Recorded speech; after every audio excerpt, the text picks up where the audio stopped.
ცილის წამების გამო ირაკლი კობახიძე თავის მართლებისაგან მოსამართლე ლიანა კაჟაშვილმა ისე იხსნა, რომ დარბაზში არც კობახიძე ყოფილა და არც მისი ადვოკატი. სწორედ კაჟაშვილმა შეწყვიტა საქმის წარმოება სარჩელზე, რომლითაც მზია ამაღლობელი კობახიძეს ცილის წამებას ედავებოდა. გადაწყვეტილება ბათუმელებისა და ნეტგაზეთის დამფუძნებელს არ გაგვირვებია. არ ვიცი ამას სასამართლო როგორ არის ეს არის მოპასუხისგან ძალაუფლების დემონსტრირება. თუ სასამართლოს მიმართ უპატივცემულობა მოპასუხისგან მზია ამაღლობელმა ამ კითხვაზე ვერბალური პასუხი ვერ მიიღო, თუმცა სასამართლოს მხრიდან საქმის შეწყვეტა მისთვის უკვე პასუხია, თანაც პოლიტიკური სარჩულით. საკითხი მარტივად იყო დასმული. ნეტგაზეთისა და ბათუმელების დამფუძნებელი ირაკლი კობახიძისაგან სამთავრობო მედიებში მასზე გავრცელებული ცრუ ბრალდებების უარყოფას ითხოვდა. ფაქტი იყო ასეთი, ხო, თქვენ გახსოვთ, ჯერ იყო პირველი ინციდენტი, როდესაც სტიკერებს აკრავდა პოლიციელებს ეს ადამიანი.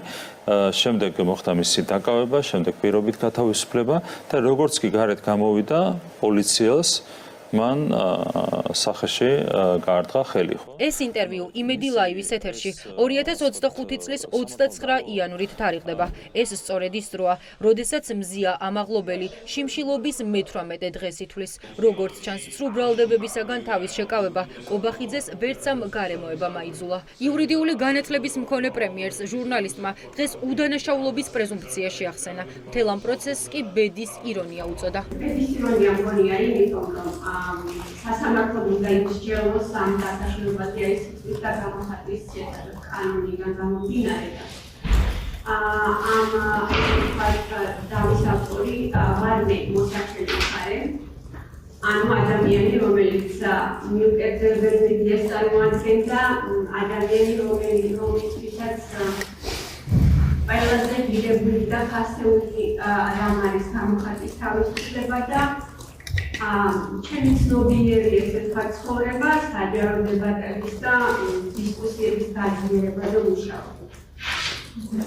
მოპასუხეთი არის მხარე, ანუ ირაკლი კობახიძე, პირი, რომელიც ასე ვთქვათ პრემიერ-მინისტრის სტატუსით სარგებლობს და პირი, რომელმაც თავისი ძალაუფლების პირობებში სიტყვის და აზრის გამოხატვის თავისუფლება რეპრესიებს და ცენზურას დაუქმებდა. მიუხედავად მართლმსაჯულების სისტემის მიმართ ნულოვანი ნდობისა, ადვოკატები ეროვნულ დონეზე ყველა სამართლებრივი ბერკეტის გამოყენებას აპირებენ, რათა საზოგადოებას აჩვენონ, რომ კობახიძე ცილის მწამებელია. სასამართლო ძალიან მოკლედ და მარტივად გამოგვიცხადა, რომ საქმის წარმოებას შეწყვეტა, რადგან ირაკლი კობახიძის მიერ გაკეთებული განცხადება ერთ-ერთზე ინტერვიუს ფარგლებში და არა რაიმე მართლაც პოლიტიკური დებატის ფარგლებში არის პოლიტიკური დებატის ნაწილი და არ შეიძლება დადგეს ამ განცხადებების გამო პასუხისმგებლობა. მოქალაქემ რომ გააკეთოს იგივე ფორმით, ჩვენ გვინახავს არაერთი პრეცედენტი, როდესაც ასეთი მოქალაქეები პასუხისმგებლობის წინაშე დადგნენ. ყველანაირ პროცესუალურ საშუალებას, სამართლებრივ საშუალებას გამოვიყენებთ, რაც ეროვნულ დონეზე გაგვაჩნია და ვიდავებთ მისი უფლებების დაცვისთვის ბოლომდე. არავის ჰქონდა მოლოდინი, რომ კობახიძე თავს ვალდებულად ჩათვლიდა და სასამართლოზე გამოცხადდებოდა. თუმცა ის ფაქტი, რომ დარბაზში ადვოკატიც კი არ გამოგზავნა, აგდებული დამოკიდებულების ინდიკატორია მზიას კოლეგებისა და მეგობრებისათვის. ეს იყო და არის უდანაშაულობის პრეზუმფციის ძალიან ცხადი და ძალიან აშკარა დარღვევა, რადგან ეს განცხადებები ირაკლი კობახიძემ გააკეთა სასამართლო პროცესის მიმდინარეობისას, როდესაც მზიას ქმედება დანაშაულად სასამართლოს მიერ ჯერ კიდევ არ იყო შეფასებული. მე არ მეგულება ამ შენობაში მოსამართლე, რომელიც დღეს გაბედავს და ირაკლი კობახიძის ან ქართული ოცნების რომელიმე მაღალჩინოსნის წინააღმდეგ, ან მის საწინააღმდეგო, ან მის არასასურველ გადაწყვეტილებას მიიღებს. ადვოკატიც არ გამოაგზავნა, ეს ნიშნავს, რომ რაღაცნაირად საკუთარი ძალაუფლებით ტკბებიან ეს ადამიანები. ესენი გეუბნებიან, რომ ჩვენ გავამკაცრებთ კანონმდებლობას, რომელიც ცილის წამებას ეხება, მაგრამ ამ გამკაცრებული კანონმდებლობით თქვენ დაგაპატიმრებთ, თქვენ დაგსჯით, თქვენ დაგაჯარიმებთ.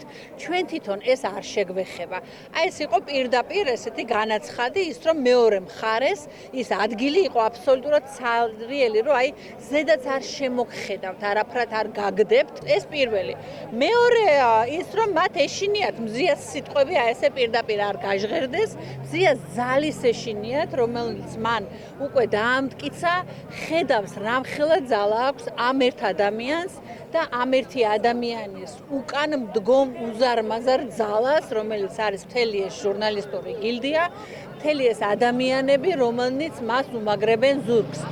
ვერანაირი ციხე, ვერანაირი სასჯელი ვერასოდეს ვერ დაამარცხებს და ვერ მოუგებს მზიას და მით უმეტეს ისეთი პატარა ადამიანების, როგორებიც არიან ქართული ოცნების წარმომადგენლები. ეს არ არის პირველი სარჩელი, რომელიც მზია ამაღლობელმა ირაკლი კობახიძის წინააღმდეგ მოამზადა.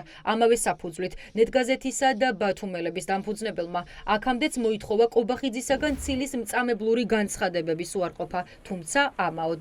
დღევანდელის მსგავსად მაშინაც მოსამართლე დავით აკობიძემ საქმის წარმოება შეწყვიტა. კობახიძე და მისი ადვოკატი დარბაზში არც მაშინ იმყოფებოდნენ.